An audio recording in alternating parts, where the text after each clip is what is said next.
ये वही रहस्यमय चमत्कारिक सरोवर है जिसमें नहाने से प्राचीन समय में आंखों की रोशनी वापस आ जाया करती थी और जिसमें नहाने से बूढ़े भी जवान हो जाया करते थे। लेकिन आज इस तीर्थ की सरोवर की हालत देखकर आप कहीं से कहीं तक भी नहीं सोच सकते कि ऐसे महान तीर्थ की ऐसी हालत भी हो सकती है। नमस्कार दोस्तों, मेरा नाम है पवन कुमार और आप देख रहे हैं आपका अपना चैनल राइजिंग रुद्रा टीवी। आज मैं आपको दिखाने लाया हूं महाभारत कालीन एक ऐसा तीर्थ, एक ऐसा सरोवर जिसमें नहाने से च्यवन ऋषि की आंखों की रोशनी वापस आ गई थी और वे बुढ़ापे से फिर से जवान हो गए थे। जी हाँ, आज आप देखेंगे और जानेंगे ऐसे चमत्कारिक और रहस्यमय कुंड के बारे में।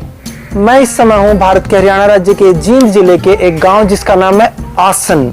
यह पिल्लूखेड़ा के पास एक गांव है। यहाँ मेरे पीछे आप देखेंगे एक सरोवर दिख रहा है जो इस समय बहुत ही बुरी हालत में है, जिसमें बहुत मोटी काई की परत है और जिसमें लगता है शायद कोई वर्षों से कोई नहाया ही नहीं है और बहुत बुरे हालत में है। ये तो इसकी फिजिकल कंडीशन है एट द मोमेंट। इसके बारे में जो मैं आपको बताना चाहूँ, ये ऐसा माना जाता है कि महाभारत से भी प्राचीन समय में, द्वापर या सतयुग के समय में यहाँ पर एक अति विशाल 26 एकड़ में, जी हाँ, रेवेन्यू डिपार्टमेंट में तो आज भी ये जो कुंड, जो सरोवर है, ये 26 एकड़ में है। ये जो आपको थोड़ा सा दिख रहा है 26 एकड़ में यहाँ प्राचीन समय में एक सरोवर, एक कुंड हुआ करता था जिसमें अश्विनी कुमारों ने एक महान तपस्वी ऋषि जिनका नाम था च्यवन ऋषि, उनको यहाँ स्नान करवाया था और उससे इनकी आंखों की रोशनी वापस आ गई थी और च्यवन ऋषि दोबारा जवान हो गए थे बुढ़ापे से। ये आज आप देखेंगे, ये वही तालाब है। अश्विनी कुमार ये तीर्थ माना जाता है और अश्विनी कुमारों के नाम से ही इस गांव का नाम पड़ा है आसन, जिसको आज हम आसन गांव के नाम से जानते हैं। यहाँ मैं जिस घाट पर खड़ा हूँ, ये कुछ वर्षों पहले, 10, 20, 50 साल पहले हद से मुश्किल से बने होंगे। उससे पहले ये सब कच्चा था। प्राचीन समय में ये एक अति पूजनीय, ऐतिहासिक और चमत्कारिक ये तीर्थ है जिसको आज आप देखकर आपको आंखों पर शायद यकीन ना आए। इसमें कीड़े चल रहे हैं, बिल्कुल बहुत बुरी गंदगी है, इतनी मक्खी है इसमें और काई भी जमी हुई है, जैसे बिल्कुल गटर का पानी हो। कहने में भी शर्म आती है मुझे ऐसा, लेकिन सामने जो दिख रहा है उसको मैं नकार नहीं सकता। ये वो तीर्थ है हरियाणा का जिसकी महिमा शास्त्रों में और काफ़ी प्राचीन ग्रंथों में मिलती है, लेकिन इसका हाल देखकर आप चौंक जाएंगे ये कितनी बुरे हालत में है। देखिए, कभी किसी भक्त ने जब ये घाट बने होंगे, जहाँ वहाँ पर लिखवाया है, जरा जूम करके दिखाएं, जय सीताराम। कभी यहाँ पर लगता है प्राचीन काल में, पुराने समय में लोगों का जमावड़ा रहता होगा, यहाँ स्नान करने वाले श्रद्धालु आते होंगे, जाते होंगे, लेकिन आज इसकी दुर्दशा देखकर आंखों पर यकीन नहीं होता। आइए मैं आपको एक बार इसका व्यू वहाँ से ले जाकर दिखाता हूँ।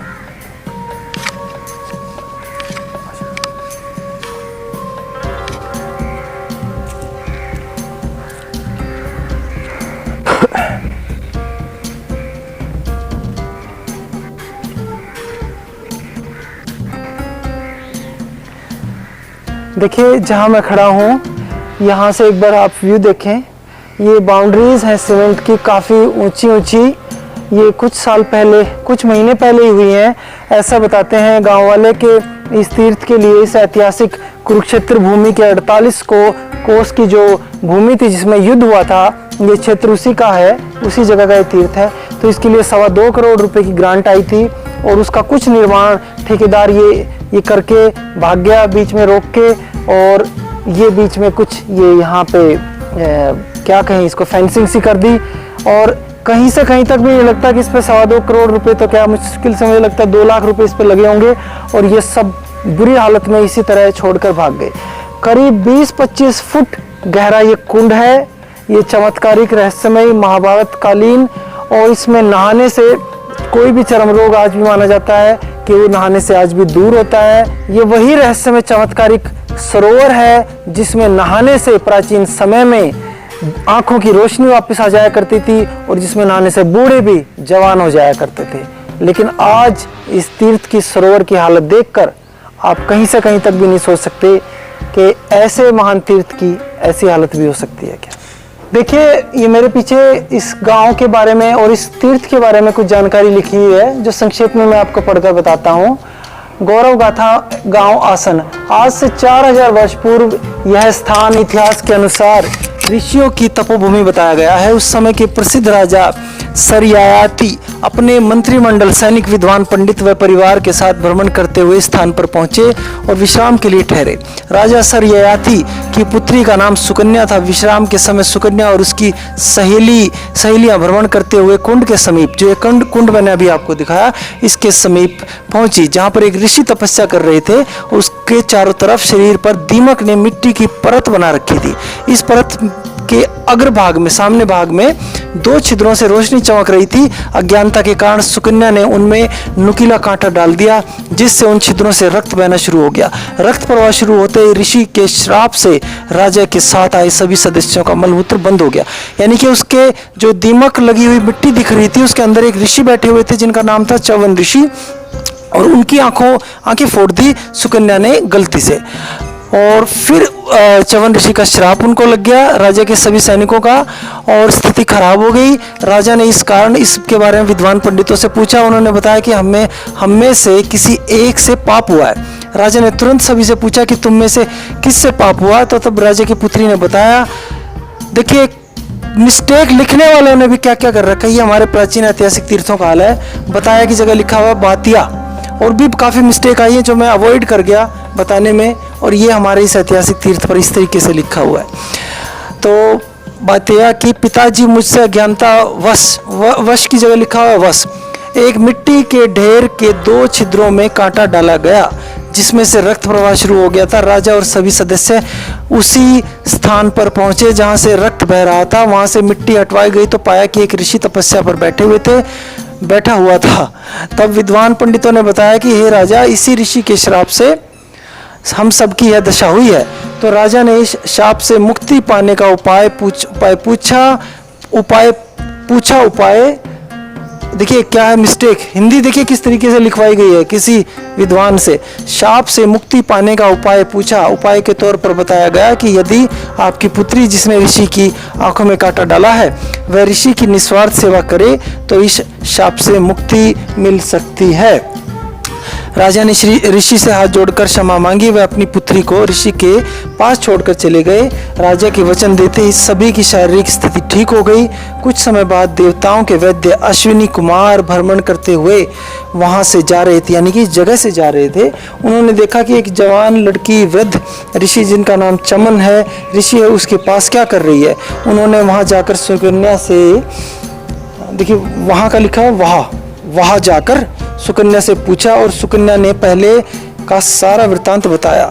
इसके बाद अश्विनी कुमार ने सुकन्या के आग्रह से ऋषि की आंखों में दोबारा रोशनी डाल दी।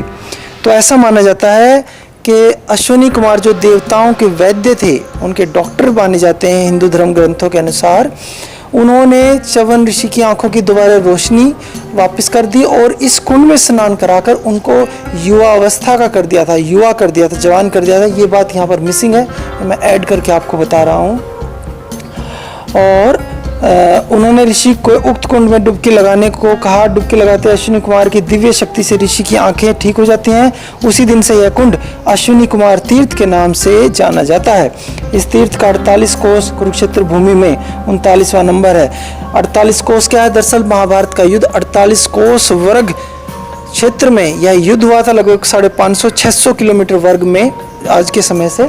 तो उसमें काफ़ी तीर्थ हैं, उसमें 68 को तीर्थ हैं, तो उनमें से ये 39वें नंबर का इसका है। और इसी अश्विनी कुमार तीर्थ के नाम से इस गांव का नाम आसन पड़ा है। तो ये है हिस्ट्री इस तीर्थ की, इस गांव की, इस जगह की। अब मैं आपको दिखाता हूँ, यहाँ पर एक भव्य छोटा सा बना हुआ अश्विनी कुमार का मंदिर भी है, जो देवताओं के वैद्य माने जाते हैं। ये अश्विनी कुमार यानी कि भाई, ये 2 भाई हैं जो अश्विनी इनके नाम हैं। और ये देख लीजिए, देवताओं के वैद्य माने जाते हैं। और इन्होंने ही च्यवन ऋषि को पुनः यौवन दिया था, पुनः आंखें दी थी। इनकी आज मान्यता है इस गांव में। ये मैं आपको एक बार चारों तरफ से दिखाता हूँ। ये मंदिर है यहाँ, और जैसे कि अधिकतर हिंदुओं के धार्मिक स्थलों पर खासतौर से हरियाणा में होता है। अधिकतर वीरान मिलेंगे, सुने मिलेंगे, लोग नहीं मिलेंगे। ऐसा ही यहाँ पर है, दूर दूर तक कोई इंसान नहीं है। तीर्थ का हाल आपने देख लिया।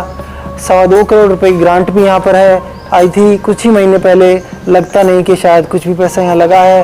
तो ये है हमारा आसन गांव का एक प्राचीन ऐतिहासिक महत्व का एक चमत्कारिक और रहस्यमय तीर्थ और स्थान, जिसका नाम है गांव आसन और अश्विनी कुमार तीर्थ।